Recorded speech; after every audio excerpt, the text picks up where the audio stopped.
Of all the gardening books that I read, I think my most favorite ones are those from market gardeners or market farmers. And the reason is because they're having to do what we do as backyard gardeners, but they're having to do it on a larger scale, which means they've got to figure out what works and what doesn't, especially if they are organic gardeners, because they have to deal with disease, pests, weeds, just like we do, but at a much larger scale. Today, I am thrilled to introduce to you Pam Dawling. She has been a market farmer for several decades. She is based out of Virginia, and she has lots of experience with growing a lot of food in an organic way. I'm going to pepper her with questions on diseases, weeds, pests, crop rotation, and how to do crop rotation if you have a small space. And we're going to dive into a few myths that she sees and a couple of gardening practices that are kind of hot topics right now, but she's approaching them with a healthy dose of skepticism, and she'll share more with you about that at the end. I know you're going to love this conversation with her, so let's dive in with Pam Dawling, the author of Sustainable Market Farming. Before we get started, this episode has been brought to you by Garden in Minutes. You know that I love the Garden in Minutes garden grids. From the very first time I started using them, I saw that my plants did better, they thrived, and they produced more. Garden in Minutes garden grids are so easy to put together. They put together in minutes, and they are my go-to for irrigation. To check out their garden grids and find the size that works out for your raised bed, go to journeywithjill.net/gardeninminutes and use my promo code JILL to get 7% off of your order. And while you're there, check out their tomato cages and their metal raised beds as well. Garden in Minutes makes gardening so much easier. Hi, Pam. Welcome to the podcast. I am thrilled to talk to you about market farming, market gardening, and how we can apply what you have learned as a market farmer to those of us who are just growing for maybe one family. So before we get started on disease management, weeds, pests, all those things that seem overwhelming to us as backyard gardeners, but obviously you have to deal with on a larger scale, can you just give us a quick background of where you're gardening and how many people you're feeding with the food that you grow? Right, yes. I'm in central Virginia, although I know I don't sound like it. And we're the top end of the South, the mid-Atlantic we are. And I'm growing at a Twin Oaks Intentional Community. I'm growing for the 100 people who are part of the community. So I'm growing a wide range of different vegetables and trying to supply food for those 100 people for as much of the year as possible. Now, would you consider yourself an organic gardener? Yes, I do farm organically, but we're not certified. Okay. One thing that organic gardeners especially have to face, and actually most of what we're going to talk about today definitely apply to those of us who are trying to do things organically. But one of the biggest problems that I know I get in the South especially is disease. Disease management is a big deal, and especially if you don't want to spray a whole lot of chemicals, and some of those chemicals we're not even allowed to have as home gardeners anyway. But are there specific techniques or approaches that you've learned in disease management from farming on a larger scale that you think would be easy for backyard gardeners to replicate? Oh, definitely. I would say, first of all, sanitation and sunshine. Clean things up, let the pots and flats dry out thoroughly before you store them. Pull up the diseased plants. Look for disease-resistant varieties. It's a bit coded, but if you read the catalog, you can see the little, V might stand for verticillium wilt, and you can choose the varieties that are resistant to the diseases you know you have or that you suspect you have. And that really helps. Mm-hmm. Yeah, those are the main things. And then once a row of squash is over, just get rid of it quickly. Don't let it linger around shedding fungal spores all over the place. Yeah, those are the main things. So how do you get rid of it? Do you put it in a compost pile or do you dispose of it? Well, sometimes we till it under, which you could do digging it under. We do put them in the compost pile, but we have a big compost production.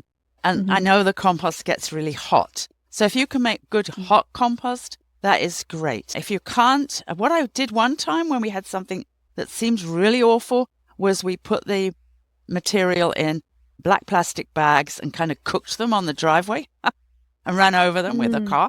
And that seemed to deal with it. That's a good idea. That's one thing that I struggle with if I have disease.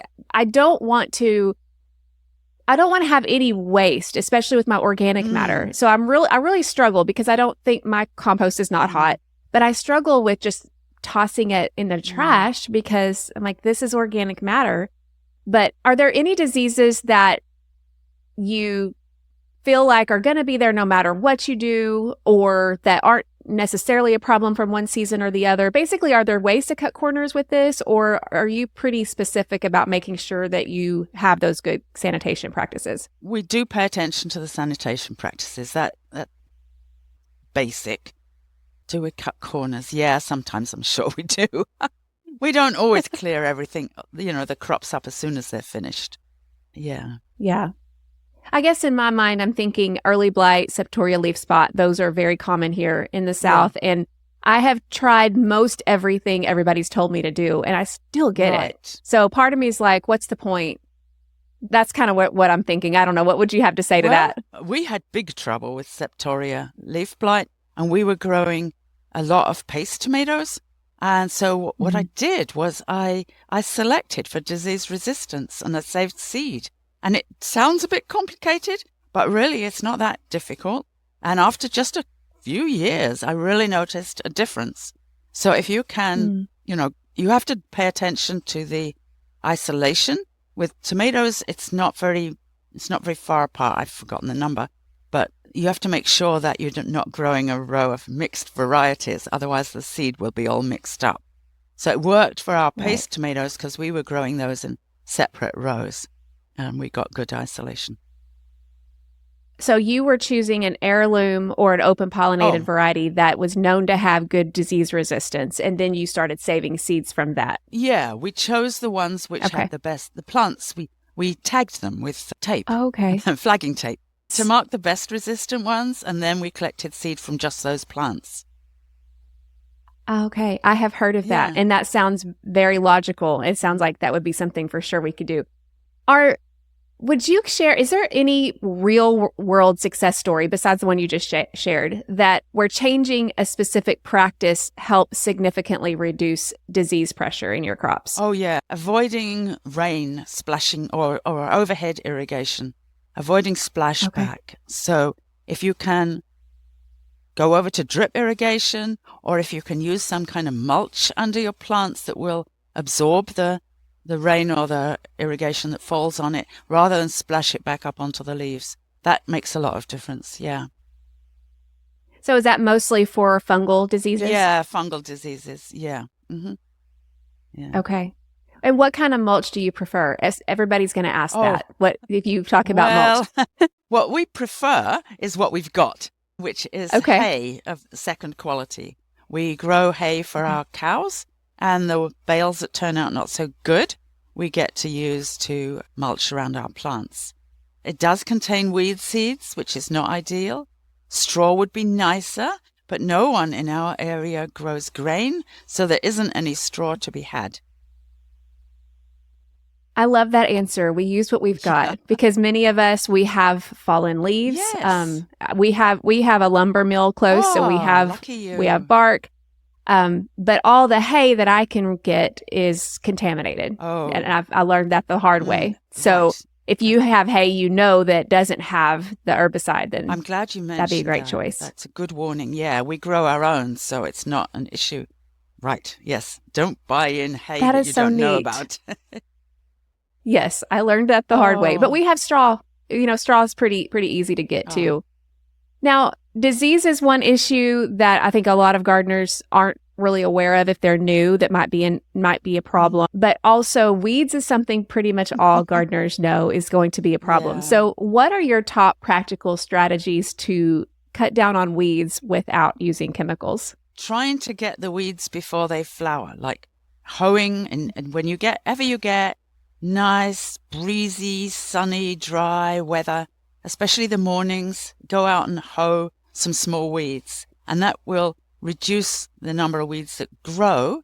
And then mulching helps reduce the number of new ones that come up. And we do some flame weeding, which is less common, but you can buy fairly small flame weeding devices. and you get a little propane cylinder. And so that's something that's a bit unusual, but it's worthwhile. A lot of people like to use landscape fabric with holes melted in as a mulch, and then you can roll it out, plant your crop through the holes, and then at the end of the season, you roll it up and keep it for next year. Do you use that in your garden, in your farm? We don't use it a lot now. We used it very successfully for strawberries because we were keeping those plants for 2 years. And you can otherwise get a lot of series of weeds in 2 years. Right. Now, with mulch, how thick do you lay your mulch? With the hay, I tell people 3 inches. I say, stick your index finger through the mulch, and when you touch the soil, the mulch should be up to your hand, the length of your finger. So when you're talking about getting out in the morning and getting those weeds before they're too large, are you talking about ones that have figured out how to grow through the hay, or are you talking about areas that may not have been mulched yet? Areas that aren't mulched. Okay. If they've made their way up through the hay, you just have to pull them by hand. But the good news is that if you lay them on top of the mulch, if you shake off the soil and lay them on top of the mulch, then they'll probably die without rerouting. Except Galensoga is a bit hard. So what is you told me before that you have several acres. So how much space do you have where you're growing food crops? Well, we have 3.5 acres, but during the pandemic, we downsized because we had fewer people and we weren't taking in any new people. And so I'm not sure what it is now. It might be about 2 acres, I suppose. And is all your gardening in the ground? Yes, it's all in the ground. Okay. Yeah.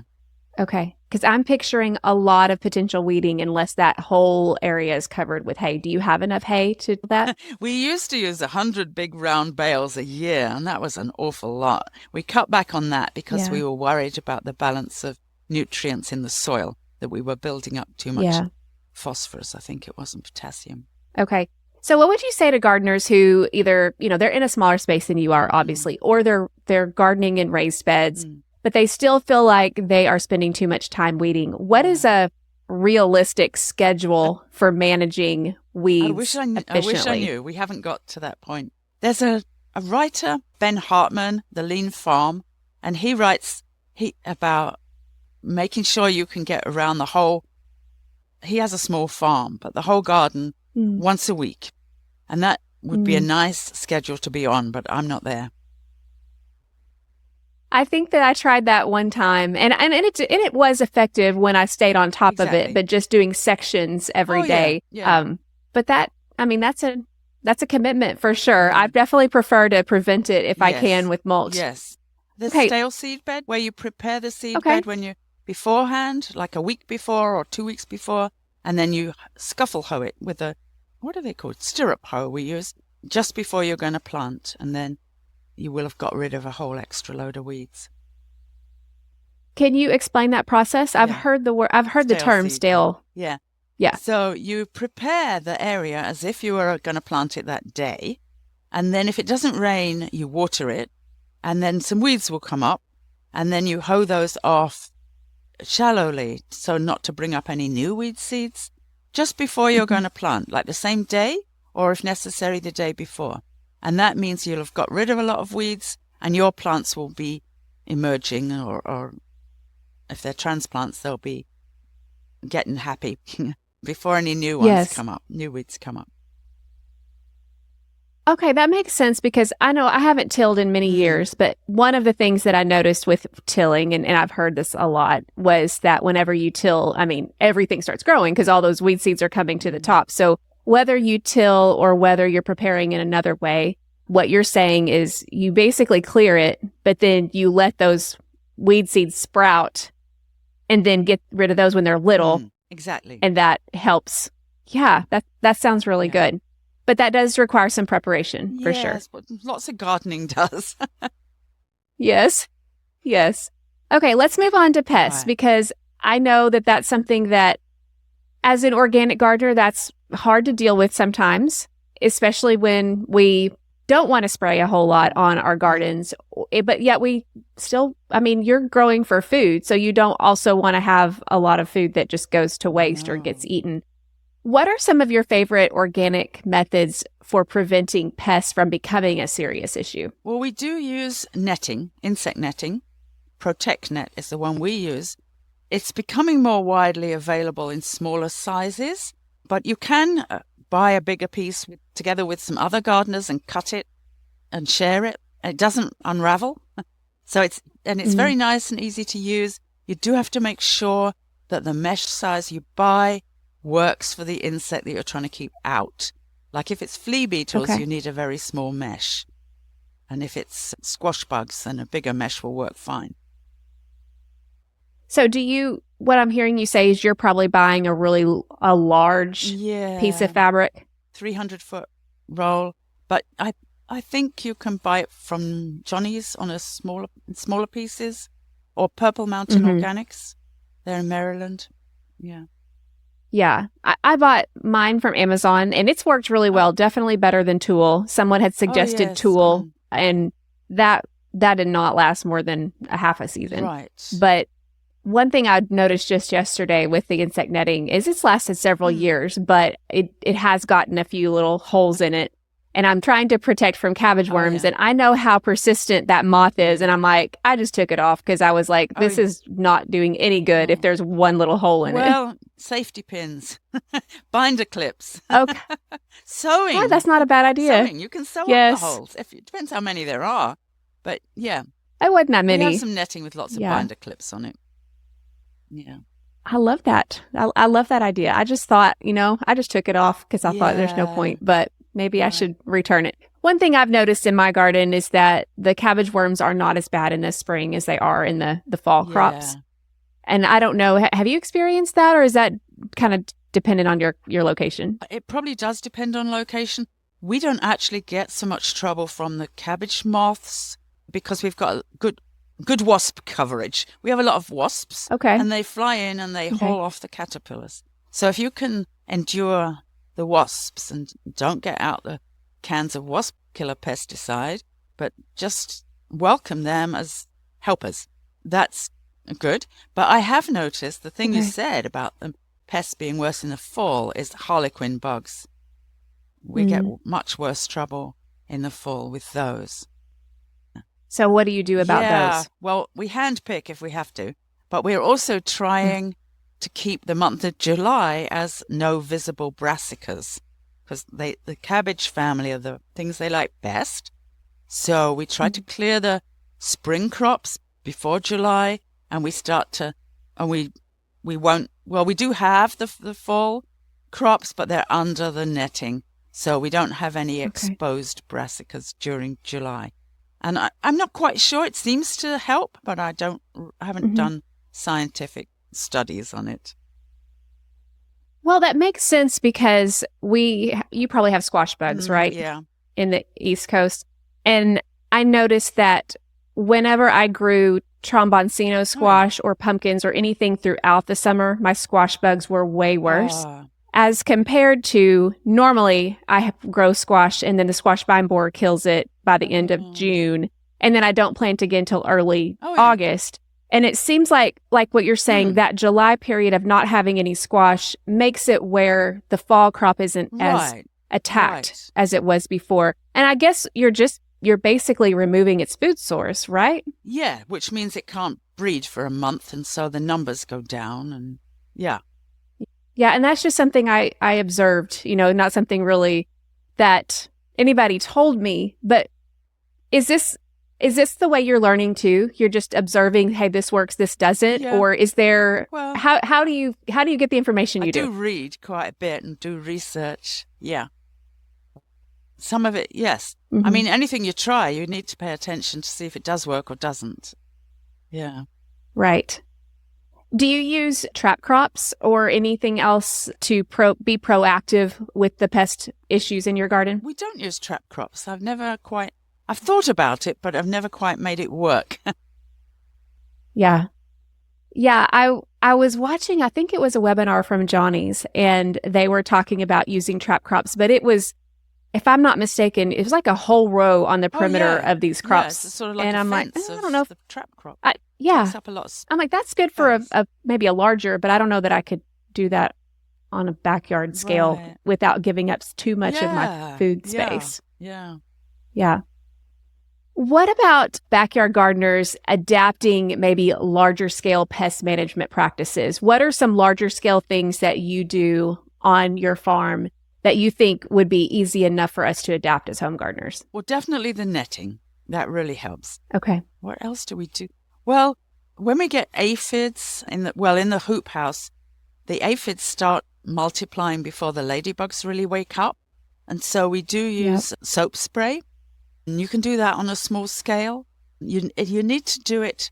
We found you need to do it 3 times at 4 or 5 day intervals to kill off all the life stages of the aphids. So we do that one. What else do we do? You did say prevention. I think netting's the main one. Oh, well, crop rotations when you can, but I recognize that is difficult in a small garden. Yes, and I want to talk to you about crop rotation, but I want to go back to what you said about aphids first before I forget that. So I have the same issue in my greenhouse, and I've heard from a lot of people who are listening that they either have a new greenhouse or they're wanting to get a greenhouse, and there's a whole lot of things about greenhouses that I've just had to learn. And one of them is the aphids show up before the ladybugs do. Yeah. But I'm always scared to spray even the plants in my greenhouse because I'm afraid I'll kill a ladybug that made it there that I didn't spot. Right. So how do you make sure you're not killing the beneficial insect on accident when you're doing that? Well, I think that soap spray only kills soft-bodied insects, not the hard-shelled kind of ladybugs. But, I mean, it's a balance. You have to decide, is this aphid infestation bad enough to call for action? And it's a good idea to find out or to look at your plants and see, are the aphids doing serious damage? And if they're not, or you think you can wait a bit longer, then wait a bit longer. But if you're getting serious damage, act. I know this is hard to say because people are listening, but what are some signs of serious damage? Because I've asked that question myself. I'm like, is this pepper? It's usually peppers. Is this pepper going to be okay? Right. Or is this aphid damage going to be catastrophic? Right. How do you know that? Well, if the leaves are really curled up a lot, then that's serious, I would say. If the leaves are covered in that sticky honeydew stuff and it's growing black mold, then that's serious. But if it's just some aphids walking around, then no, I wouldn't worry too much. Okay.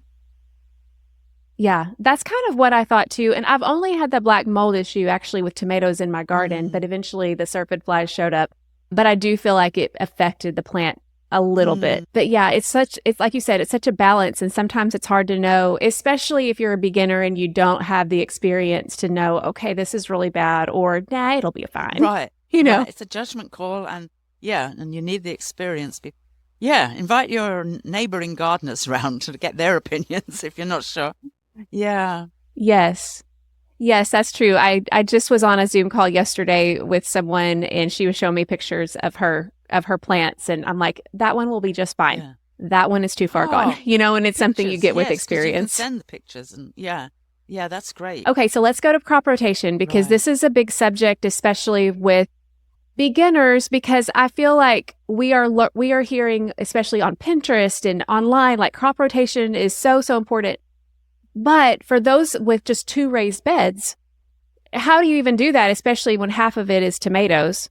Yes. So what is something that backyard gardeners can effectively do to get the benefit of crop rotation, even if their space is limited? Yeah, that is a tricky question. First of all, don't plant the same thing in the exact same space the next year. Try to remove the plants when they're finished or when they're not really producing much anymore. Like limit the time that crop is in the ground for when you're getting the actual harvest and don't keep it any longer. And then grow something else before the next season, like winter cover crops or flowers, or just have some different crop in the ground. And if you can, even like if you've got those box kind of raised beds, plant something around the edge of the box that the tomatoes are in, French marigolds or something with some strong smell that will deter problems. I know this is kind of a big question. It may seem like an easy one, but for beginners, this may not seem so obvious. Why crop rotation? What are the benefits? The benefits? Well, one is, it's all those diseases, pests, and even weeds. If you've got the same crops in the same piece of ground, then some of the disease organisms are in the soil and they will pop up next year. So if you can plant somewhere else, then you're more likely to avoid those diseases. Pests are another one, although pests, a lot of them can fly and they will travel to where your new crop planting is. Even the type of weeds that come up depends where you are in the country, but where I am, we get cold weather weeds and then we get warm weather weeds, and then we get cold weather weeds again. So if you can mix up the planting seasons so that one year one bed has an early crop and a late crop as well, and the other bed has a middle of the season kind of crop, then you can help reduce the weeds that way. Those are the three. Oh, also nutrients. Yeah, plant nutrients.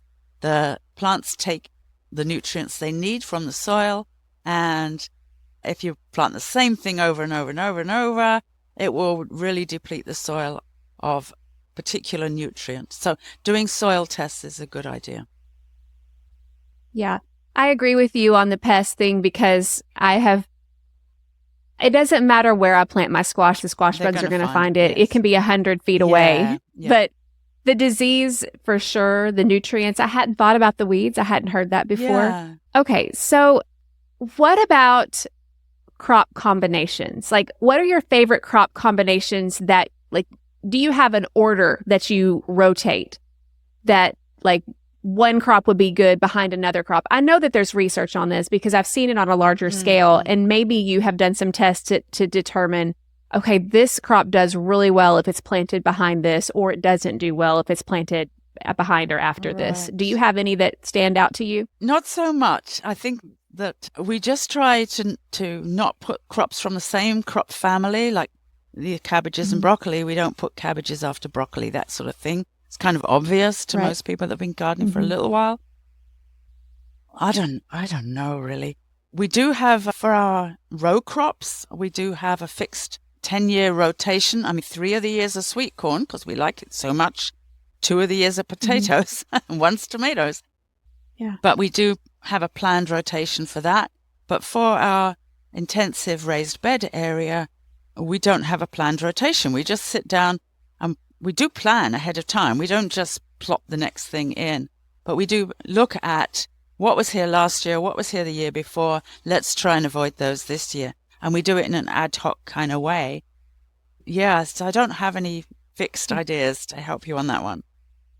Well, I'm glad to hear you say that because that's pretty much what I do. I'm like, okay, I planted tomatoes there last year. I'm not going to do that this year.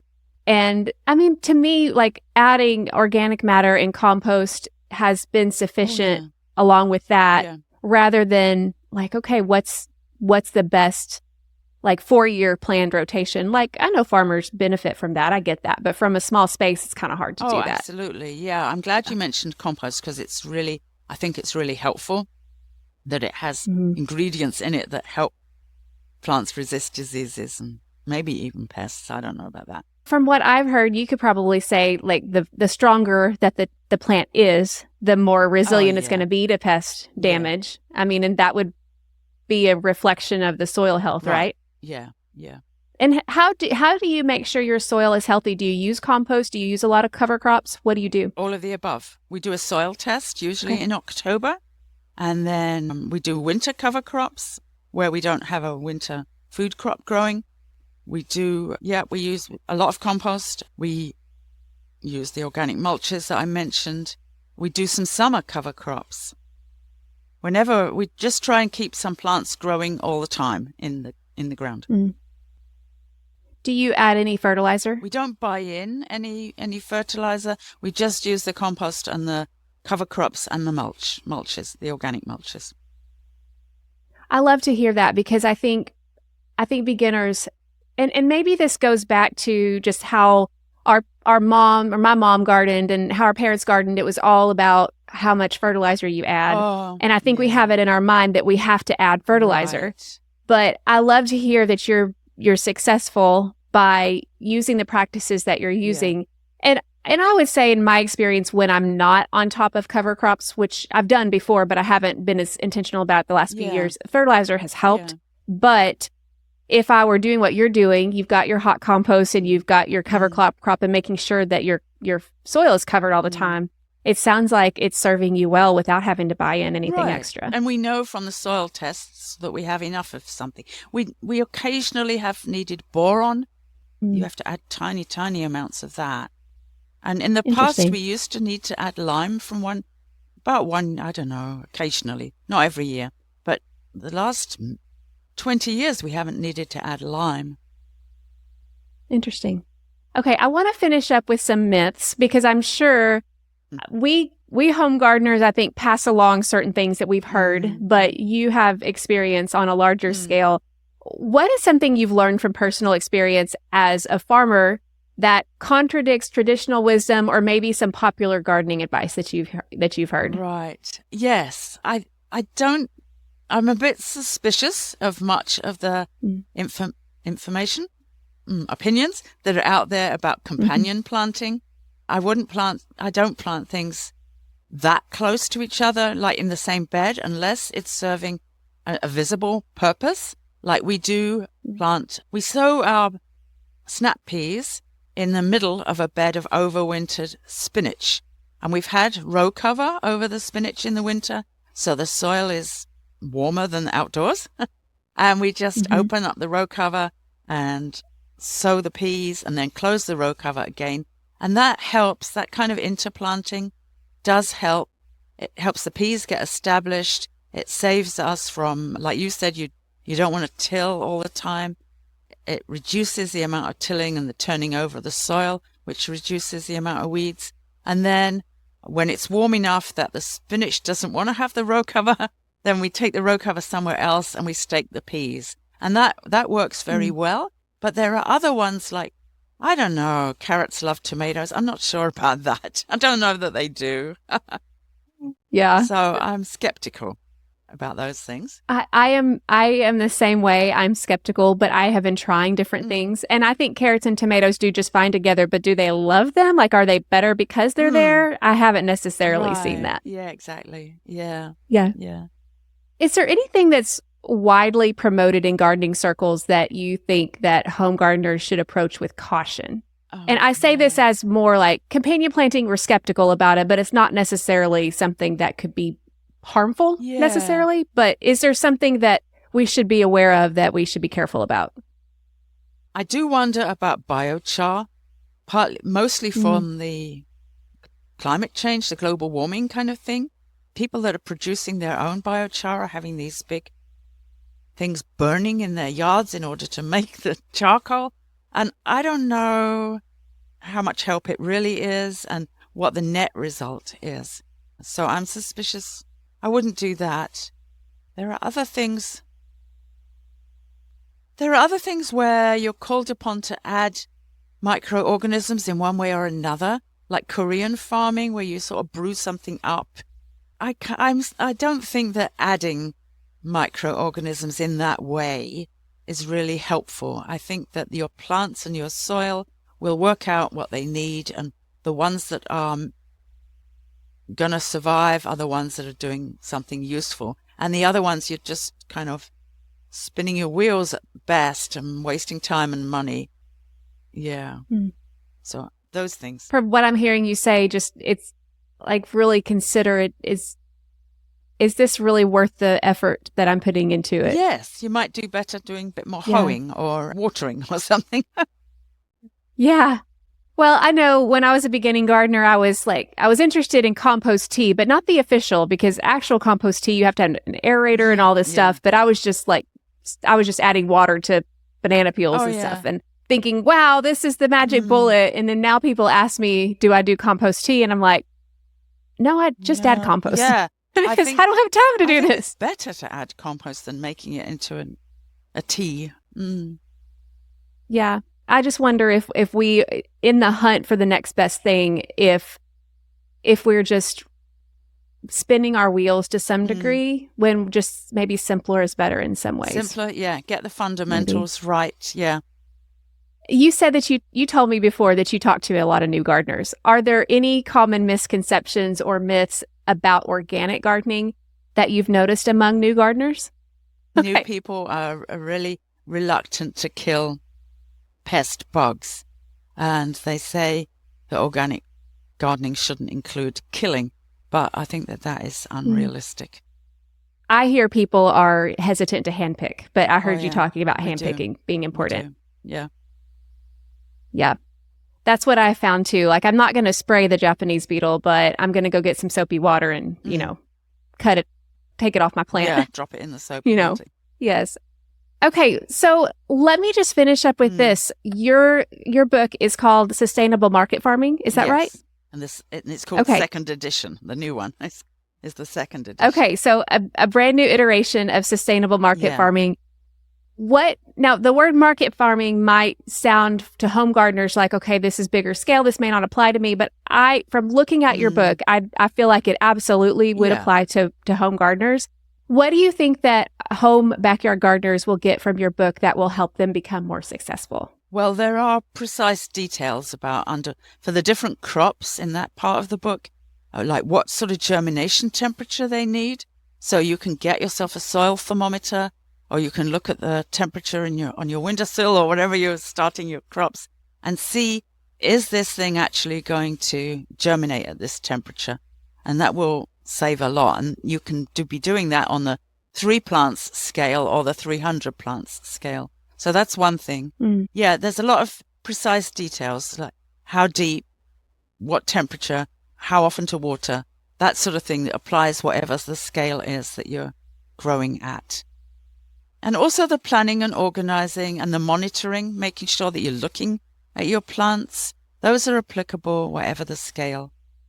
I know that I really have enjoyed looking through your book because it's one thing for another gardener to teach another gardener, and I think there's benefits in that. But knowing that you're having to make decisions that at scale have a bigger potential for failure or success, I really like hearing what you have found because I feel like it's pretty easy to apply. It may not be easy to apply big ag stuff to backyard, but for what you're doing, especially as an organic gardener or an organic farmer, I feel like it's very easy to take those concepts and bring it down to a smaller scale. Right. So, yeah, I want to encourage anyone to grab your book because I feel like it's going to be a reference guide for me, something that I will be going back and forth to learn and to be reminded. And I assume that it's available on Amazon. We'll have a link in the description. How else can people follow along with you? Well, I have a website, sustainablemarketfarming.com, and I do a blog post there every week. And I also sell books through my website, but you will be paying the full price and not the discounted price. But I will sign it for you. So if you want to do that, you can do that. Yeah. And you can search. I've done a lot. I've been doing that website for 10 years or something. No. Yes, 10 years.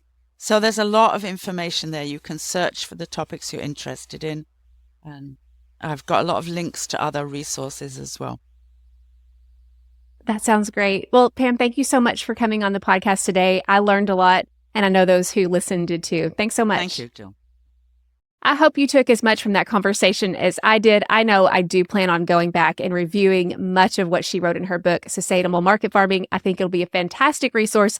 But for those of you guys who are interested in more information on greenhouse growing, she actually has a book called The Year-Round Hoop House. Now, hoop houses are different than greenhouses, but I think a lot of the same things that she is explaining about in a hoop house can also apply to those of us with greenhouses. So check that out. Also, we will have links to her books in the show notes or in the description, but you can also reach Pam at sustainablemarketfarming.com. I hope you've loved this conversation. I'm so glad that you tuned in, and I'll chat with you again next week. This episode was brought to you in part by Garden in Minutes. Want easier gardening and healthier plants? Garden in Minutes all-in-one bundles and Garden Grid irrigation systems make it simple. Just visit journeywithjill.net/gardeninminutes and use code Jill for 7% off. If you get the Garden in Minutes irrigation system for your raised beds, you will not regret it. I 100% depend on that for gardening and irrigating in my raised beds. Again, journeywithjill.net/gardeninminutes and use promo code Jill.